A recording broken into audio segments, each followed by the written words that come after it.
Guy. It's Slater. Good morning, class. Thank you again for joining us here at iRock U in room 2112. I am Professor Slater.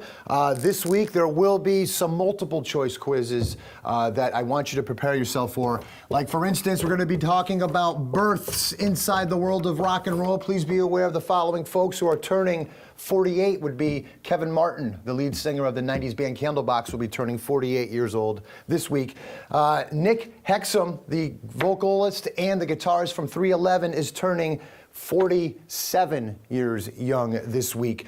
Richie Blackmore, of course, the world-renowned guitarist, is 72 years old this week. And Art Alexakis, do you know how to pronounce that, sir?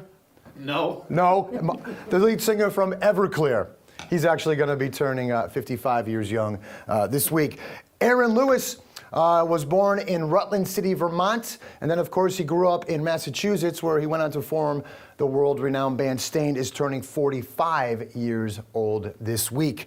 Of course, we will be following up the births with the deaths inside the world of rock and roll. A couple of deaths that you need to be aware of that we'll talk about. Well, no one really died, but Kurt Cobain, who we talked about last week, of course, committed suicide. His body was cremated out in Seattle, and the death certificate on Kurt Cobain's death certificate was typed in as his occupation as a poet, musician, and his type of business as punk rock.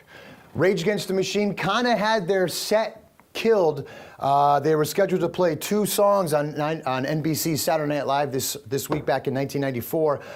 Their 2-song set was cut to 1 song because the band wanted to hang inverted American flags from their amplifiers on stage, and NBC nixed that. Events that you will need to be aware of inside the world of rock and roll. There was a pantload of albums that came out, including Judas Priest's British Steel came out this week back in 1980, along with Iron Maiden's Iron Maiden came out this week in 1980. Rainbow, Long Live Rock and Roll came out in 1978. Van Halen's Diver Down came out in 82. Scorpion's Blackout album came out this week back in 1982 as well. You had Iron Maiden's Seventh Son of a Seventh Son come out in 1988. And Hole had their 1994 album Live Through This released this week as well. Again, thank you so much for joining me. Class will be held in room 2112 next week, and Mr. Hammett, you will be responsible for snack next week. And again, thank you so much for joining us. It's Slater.